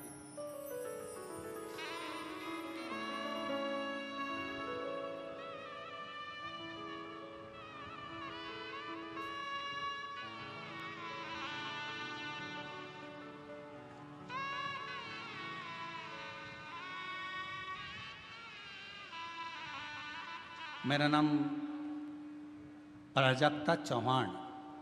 कहीं बैठी हों तो बच्चे को लेकर आ सकती हैं और बेलपत्र लेने के लिए आए। मेरा नाम प्राजक्ता चौहान। पत्र को आप लोग एलईडी पर पढ़ सकते हैं, आस्था चैनल पर पढ़ सकते हैं। मैं श्री रामपुर से आई हूँ। मेरी शादी को 9 साल हो गए थे, पर संतान का सुख नहीं था। हमारे शहर के हर एक डॉक्टर को दिखाया। एक बार डॉक्टर बोले कि तुम्हारा ट्यूब ब्लॉकेज है, 50% ही चांस हैं संतान के, बाकी के संतान का योग नहीं। बहुत सारी दवाइयाँ ली, ट्रीटमेंट किया, पर गर्भ नहीं ठहरा। समय निकलता गया, टेस्ट बेबी करवाया, उसमें भी फायदा नहीं मिला। आखिरी में किसी ने फिर कहा, शिव पुराण की कथा आती है, सफेद आंकड़े की जड़ का प्रयोग करो। मैंने 2-3 बार उसको भी किया, पर ना जाने क्या खराबी, क्या दिक्कत। फिर आयुर्वेदिक इलाज भी करवाया, पर कोई असर नहीं दिखा। आखिरी में किसी ने कहा कि बेलपत्री के वृक्ष के नीचे जाकर दीप लगाना, जल छोड़ना और सफेद आंकड़े की जड़ का प्रयोग कर कर बेलपत्र के नीचे ही किसी को खीर का प्रसाद का भोग लगाना। वही मैंने किया। पशुपतिनाथ का व्रत करा और बाबा की ऐसी कृपा हुई कि 9 साल के बाद गर्भ ठहर गया और 10 जनवरी 2025 को पुत्रदा एकादशी के दिन बाबा की कृपा से मुझे पुत्र प्राप्ति हुई। मैं बाबा को प्रणाम करती हूँ। पुत्र का फोटो भी लगाया हूँ, बेटे का फोटो लगाया।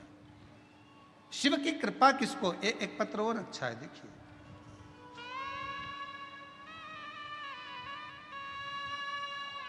मैं अश्विनी अमोल गायकवाड़।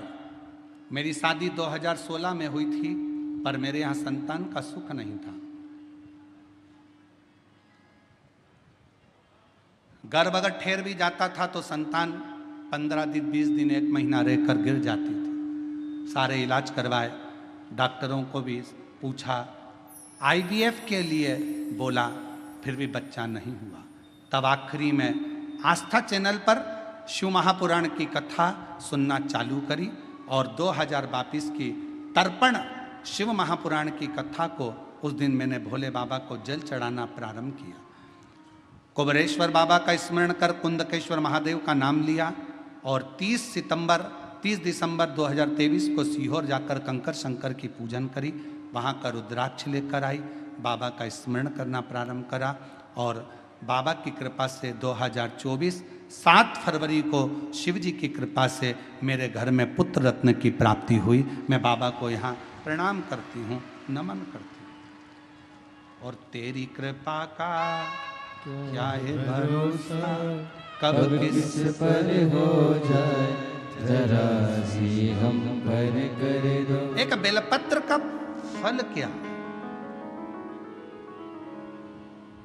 बेलपत्र के वृक्ष के नीचे अगर 1 लोटा जल आप भाव रखकर हृदय से शिव जी को समर्पित कर रहे हो तो शिव उसको स्वीकार कर, शिव उसको स्वीकार कर।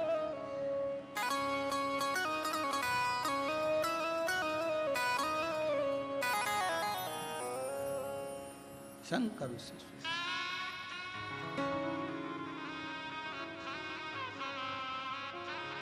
कोई साधारण नहीं है बेलपत्र का पौधा। बेलपत्र का वृक्ष, एक बहुत सुंदर कथा आती है शिव महापुराण। जब आप लोग ओमकारेश्वर की कथा को सुने थे तो हमने वहां पर भी कहा था कि अगर जमीन पर पड़ी हुई एक बेलपत्र अगर आपको दिख जाए तो उसको उठाकर कहीं विसर्जन में डाल दो, पर उसको पांव के नीचे मत बांध दो। वो बेलपत्र का केवल पत्ता नहीं है, उसमें मेरा महागौरी आद्य शक्ति 64 योगनिया मेरा शिव और शक्ति उस बेलपत्र के पत्ते में सदा विराजमान रहे, सदा।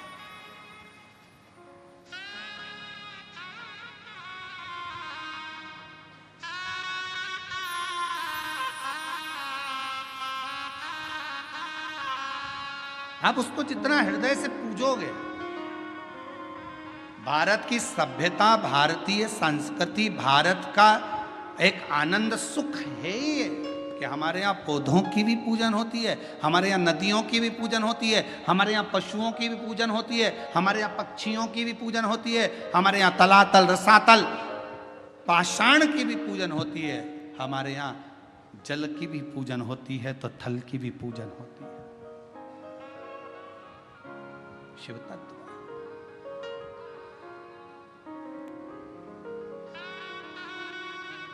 इसलिए शिव महापुराण की कथा भगवान शंकर का पवित्र चरित्र वर्णन कर रहा है, शिव तत्व कह रहा है, भगवान शंकर का पवित्र चरित्र कह रहा है।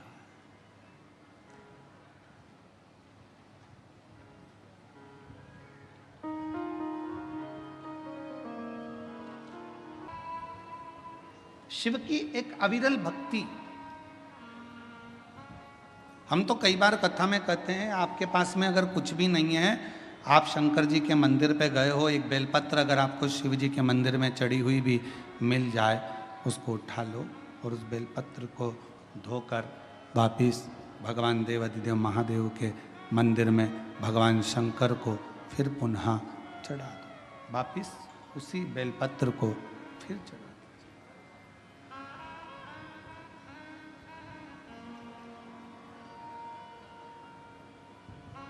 और कई बार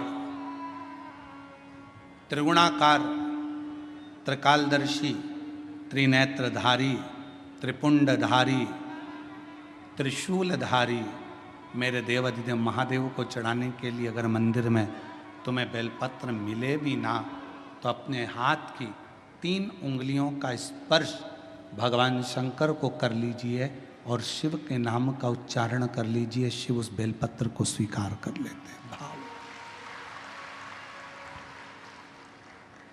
एक स्वच्छ भाव, निर्मल मन सो मोहि पावा। भगवान शंकर को अगर आप भाव से रिझा रहे हैं, निर्मल भाव दे रहे हैं, शिव उसको भी स्वीकार कर। मेरे ओघड़दानी कभी भी आपसे कोई वस्तु की चाह नहीं। कथा देखिएगा जरा, शिव महापुराण की कथा में एक शब्द आता है कि ब्रह्मदेव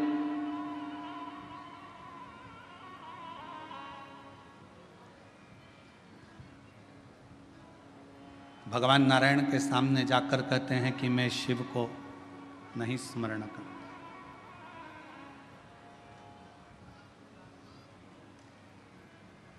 मैं नहीं जानता कौन शिव, कौन सृष्टि के रचना करता। ब्रह्मा जी ने तो अपने मन में विचार कर लिया कि सृष्टि का रचना करता केवल मैं हूं, केवल मैं। और ये मैं और मेरा का जो संबोधन है, ये अहम का संबोधन।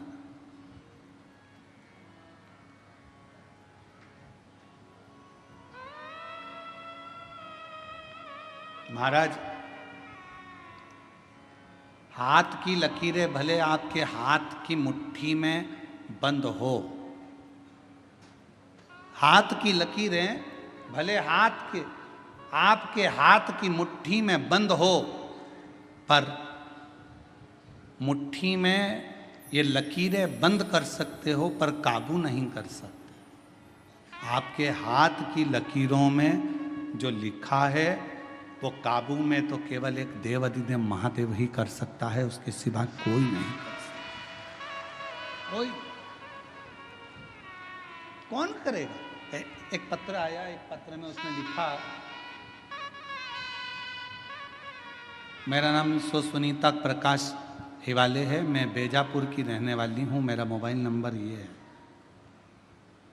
पत्र को अगर आप देखेंगे तो उसमें उन्होंने लिखा कि डॉक्टर्स, जितने डॉक्टरों को दिखाया सब डॉक्टरों ने एक ही बात कही कि तुम मां नहीं बन सकती। आप ही हैं, आ जाओ, लियाओ बाबू।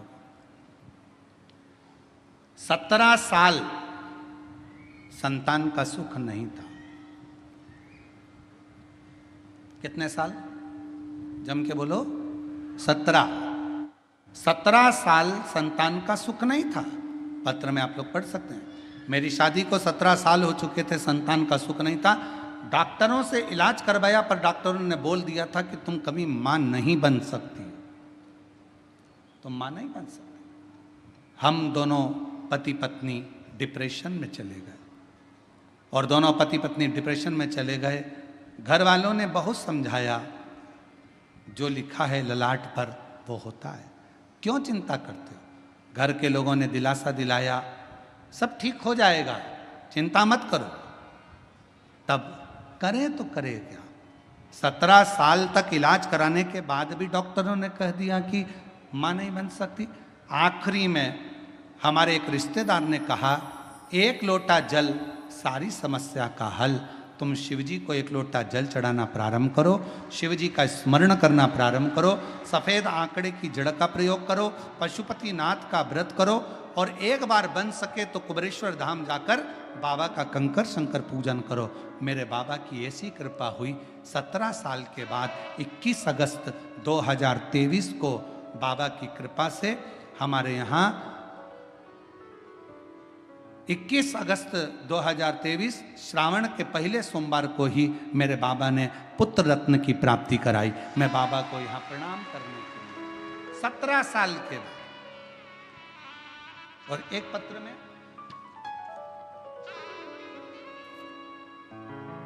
मैं बेजापुर से हूँ, बेंदवाड़ी बेजापुर की रहने वाली हूँ।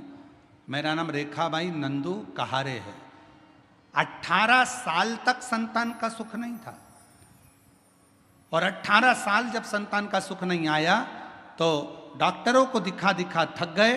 तब आखिरी में किसी ने कहा, शिव महापुराण की कथा आती है, वो प्रदीप मिश्रा वाचता है, कथा सुनना प्रारंभ करी और बाबा का पशुपतिनाथ का व्रत किया, और बाबा की कृपा से आज हमारे घर में 18 साल के बाद संतान की प्राप्ति हुई। मैं बाबा को यहाँ प्रणाम करने के लिए आई हूँ। कहीं यहाँ बैठी हों तो बच्चे को लेकर आ सकती हैं। मेरा नाम रेखाबाई नंदू कहारे, मैं बेंदवाड़ी बेजापुर से रहने वाली हूँ।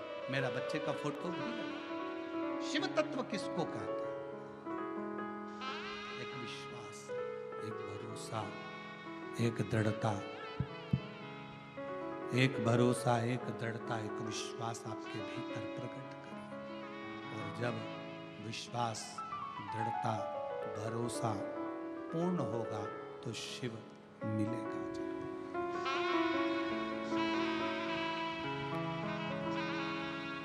भरोसा, तेरे मंदिर में आना मेरा काम है, मेरी बिगड़ी बनाना तेरा काम। ब्रह्मा जी के मन में एक संशय था कि सृष्टि की रचना तो मैं करता हूं, सृष्टि का रचना करता तो मैं हूं, तो फिर शिव कौन? शिव कौन? शिव क्या? हमारे मन में भी यह भाव उत्पन्न हो जाता है कि घर में चला रहा हूँ, परिवार में चला रहा हूँ, कुटुंब में चला रहा हूँ, सब काम मैं कर रहा हूँ। और सत्यता देखी जाए, अगर ये शरीर से श्वास चली जाए तो चलाने वाला तो कोई और है। हम तो केवल एक निमित्त मात्र हैं, जो चलाते हुए दिख रहे हैं। बाकी के हमारे हाथ में कुछ नहीं, कुछ नहीं। और प्रभु आपकी कृपा से सब काम हो रहा है।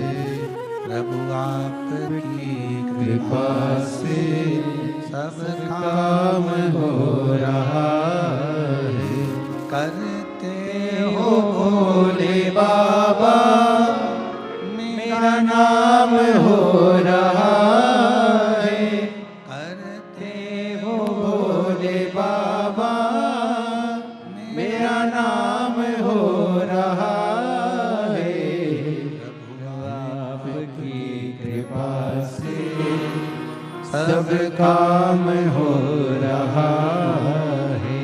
भोले आपकी कृपा से सब काम हो रहा है। हम केवल एक निमित्त हैं, आप केवल निमित्त हैं। करने वाला तो वो है जो कर रहा है। ब्रह्मा जी के मन में संशय उत्पन्न हो गया। एक बड़ा सारा पर्वत था, उसको घुमाया, अग्नि का एक खंभ प्रकट हो गया, शिवलिंग की आकृति का।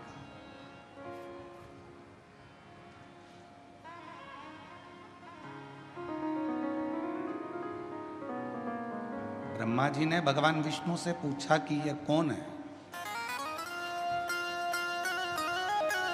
भगवान नारायण ने कहा यही शिव है। एक प्रतीक चिन्ह,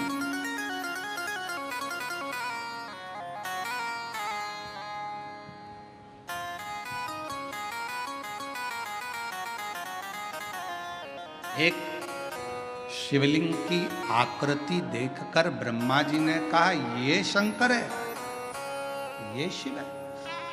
हाँ, यही शंकर, यही शिव है,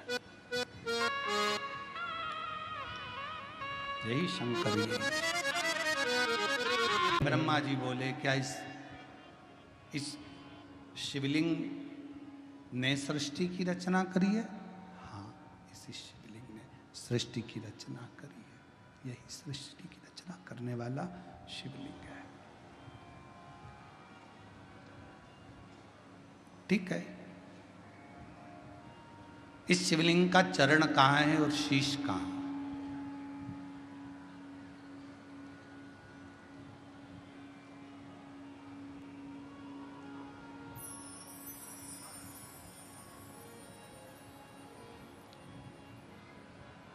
वीर शैव लिंगायत संप्रदाय में एक छोटा सा शिवलिंग गले के अंदर चांदी की डिब्बी में रखा रहता है।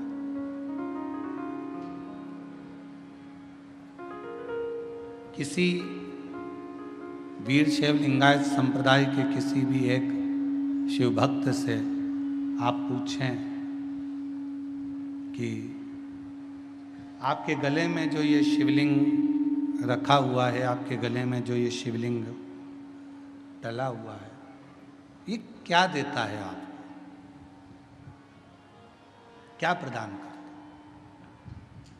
तो वीर शैव लिंगायत संप्रदाय के प्रत्येक माताएं, बच्चे, पुरुष आपको कहेंगे हमारे गले में हमारे गुरु ने जो ये शिवलिंग दिया है, ये शिवलिंग हमें कहीं ना कहीं किसी ना किसी रूप में तकलीफों से लड़ने का एक बल प्रदान करता है और अपनी मंजिल तक पहुंचाने का कार्य करता है।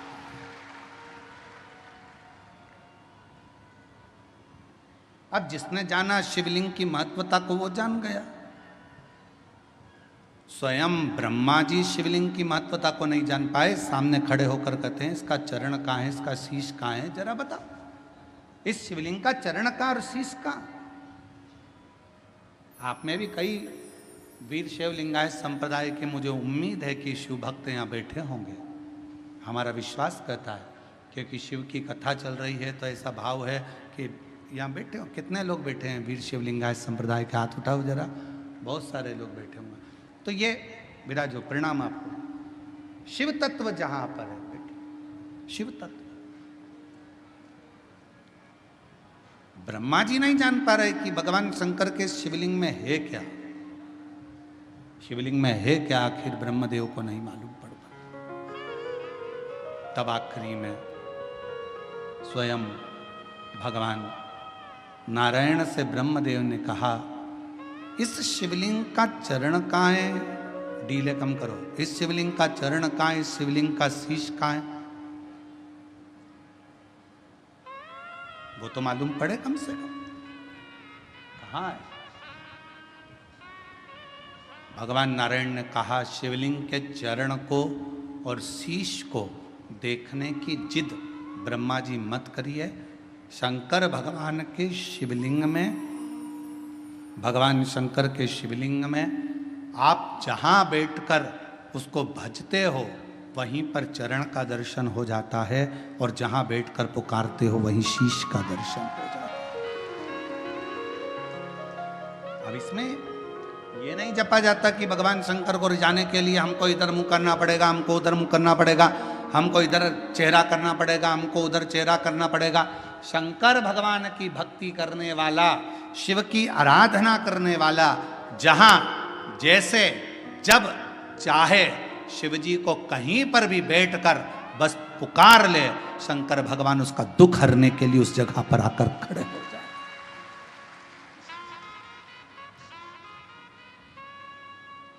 सब कुछ उसी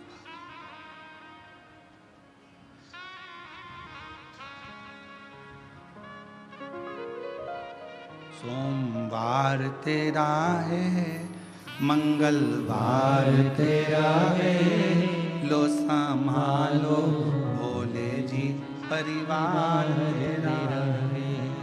सोमवार तेरा है, मंगलवार तेरा है, लो संभालो भोले जी परिवार तेरा है। हम ये ना कहें शिव जी का वार कौन सा, किसी ने कहा सोमवार, देवी जी का वार कौन सा, शुक्रवार, किसी ने कहा गुरु का वार कौन सा, गुरुवार, किसी ने कहा सूर्य का वार कौन सा, रविवार, किसी ने कहा गणेश जी का वार कौन सा, बुधवार, किसी ने कहा शनि का वार कौन सा, तो कहा शनिवार।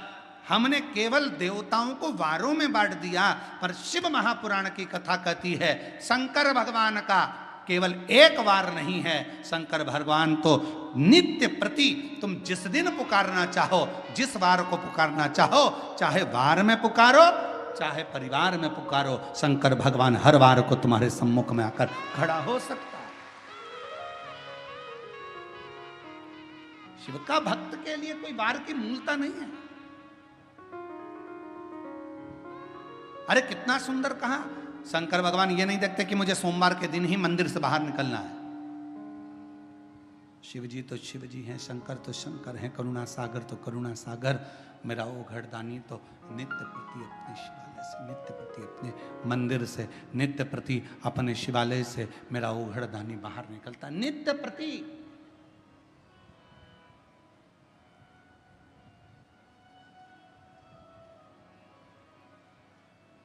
आप तो हर पल उसको स्मरण करिए।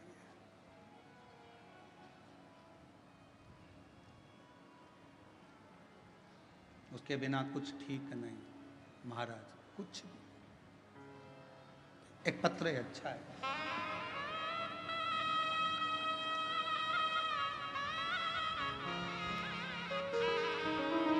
पुष्पा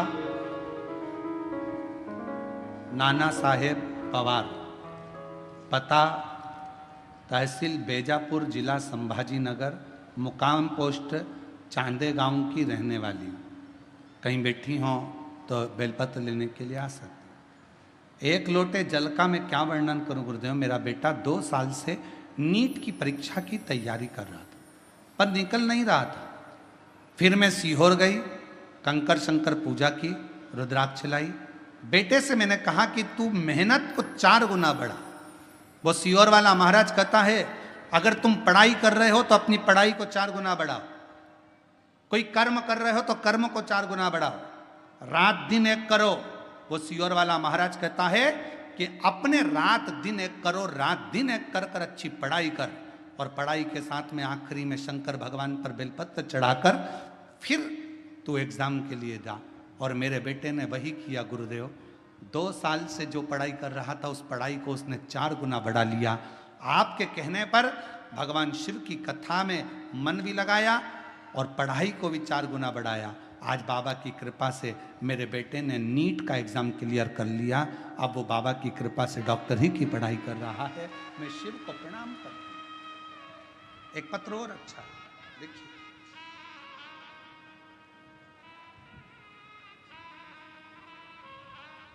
मेरा नाम सो कविता अनिल इंगले, मैं लौबी बंदुक गांव से तहसील बेजापुर, जिला संभाजी नगर की रहने वाली हूँ। कहीं बैठी हो तो आ सकती हैं एक बेलपत्र लेने के लिए। बाबा सुनता है ये मैंने देख लिया गुरुदेव। मेरी बेटी नीट की परीक्षा पहले दी, फिर नहीं हुआ, फिर परीक्षा दी। अब करें क्या। आखिरी में उसकी हिम्मत हारी। तब मैंने अपनी बेटी से कहा, वो सीहोर वाला बाबा कहता है कि मेहनत को 4 गुना कर दो, और अपनी मेहनत को 4 गुना करो, पढ़ाई करो, और ऐसी करो कि रिजल्ट तुम्हारे पक्ष में आए। बाबा के भरोसे रखकर मेरी बेटी ने 3री बार नेट का एग्ज़ाम दिया, और बाबा की कृपा से आज मेरी बेटी नीट एग्ज़ाम क्लियर कर ली। बाबा की कृपा से वो MBBS की पढ़ाई में सिलेक्ट हुई। मैं बाबा को यहाँ प्रणाम करने के लिए आया। अब ये 2 पत्र अपन ने पढ़े, इन 2 पत्रों को अपन ने देखा। इसमें सीहोर वाले महाराज ने कुछ करा क्या? जम के बोलो, कुछ भी नहीं। इसमें किसने क्या करा? उन बच्चों ने अपनी मेहनत को 4 गुना करा, अपने परिश्रम को 4 गुना करा। और जब व्यक्ति कोई काम करता है और अपनी मेहनत को 4 गुना बढ़ाकर जब कोई कर्म करता है और शिव जी पर भरोसा कर कर आगे बढ़ता है, तो निश्चित है वो अपनी मंजिल तक पहुंचता है। आपका काम ही ना करो, बैठे ही रहो, सोचो कि मेरी दुकान चली नहीं रही, दुकान चली नहीं रही, व्यापार चली नहीं रहा, फैक्ट्री चली नहीं रही। काम करो नहीं, मेहनत करो नहीं, और दूसरे को दोष दो। पत्रिका वाले को बुलाओ, पत्रिका दिखाओ, वास्तु वाले को दिखाओ, वास्तु दिखाओ, नग वालों को बुलाओ, नग पहन लो, सबसे पूछ लो क्या हो गया। कोई कहेगा वास्तु का दोष है, कोई कहेगा पितृ का दोष है, कोई कहेगा काल सर्प दोष है। अपने अंदर का दोष देख नहीं रहे कि अपना भी तो दोष है, कि अपन अपना AC का रूम छोड़कर थोड़ा बाहर निकलें तो सही, थोड़ी मेहनत 4 गुना बढ़ाए तो सही, व्यापार को 4 गुना करे तो सही। जब अपनी लगन, अपनी मेहनत, अपना परिश्रम जब हम 4 गुना बढ़ाते हैं तो एक ना एक दिन अपनी मंजिल तक पहुंच कर ही रहते हैं। थोड़ा बढ़ाओ, थोड़ा करो मेहनत, थोड़ा परिश्रम करिए।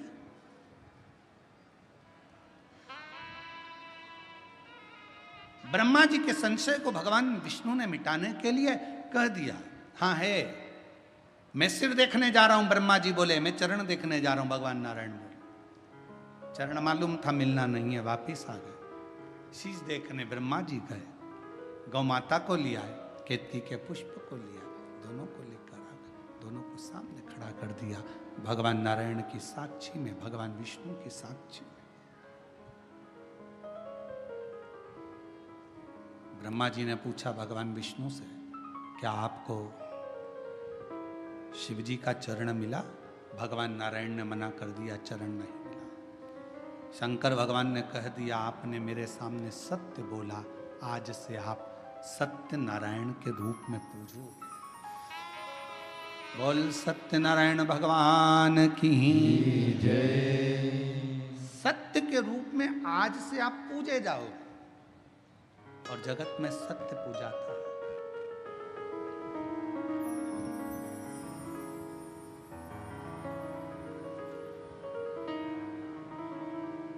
थोड़ा सत्य का जीवन जियो। ब्रह्मा जी से पूछा, क्या आपको शिव जी के शीश का दर्शन हुआ? हाँ।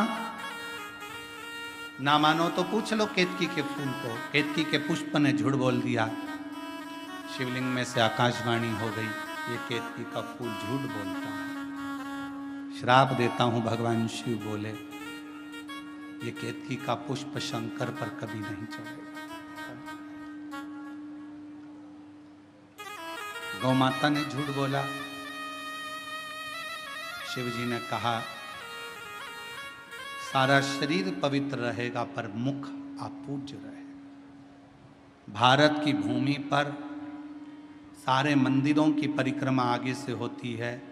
कन्यादान, अन्नदान, वस्त्र दान, मुद्रा दान, स्वर्ण दान, भूमि दान, जो भी दान होता है वो आगे से होता है।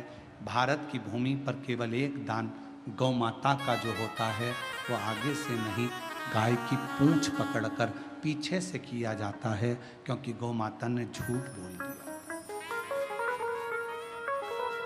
एक झूठ गौ माता बोल दी थी, एक झूठ।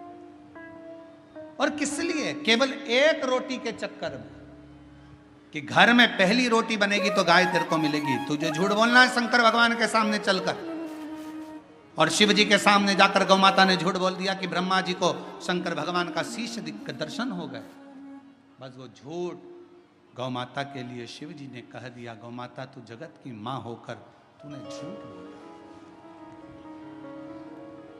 सारी परिक्रमा आगे से, गौ माता की परिक्रमा पीछे से चालू होती है, पीछे विराम होती है। झूठ। और सुन, हे ब्रह्मदेव सत्य बोलो। ब्रह्मा जी ने कहा यह आकाशवाणी झूठी है। शंकर भगवान ने अपने पांव के नख को तोड़ा, फेंका, काल भैरव प्रकट करा, जाओ ब्रह्मा का सिर काट दो। ब्रह्मा जी का सिर कटा, कटा हुआ सिर लुढ़कता गया। ब्रह्मा जी के कटे हुए सिर से जो रक्त बहा उससे कर्मनाशा नदी प्रकट हो गई। आज भी कर्मनाशा नदी भारत की भूमि पर उत्तर प्रदेश में बहती है। भारत की भूमि पर केवल एक नदी ऐसी है जिसके पानी को कुत्ता भी नहीं पीता है, पक्षी भी उसमें चोंच नहीं डालता, वो कर्मनाशा है। क्यों? क्योंकि कर्मनाशा में अगर हमने हाथ धो लिया, पानी का छींटा ले लिया, तो वो कर्मनाशा का जल ऐसा है कि वो हमारे पूर्व में किए हुए सारे कर्मों का नाश कर देता। कटे हुए ब्रह्मा जी के शीश को देखा तो कहा इसको कुछ कृपा करो। नारायण बोले तो बट वृक्ष बना। बड़ काटा। कौन पूछेगा वट वृक्ष? शिव जी ने कहा कि मैं स्वयं वट वृक्ष की छांव में बैठूंगा।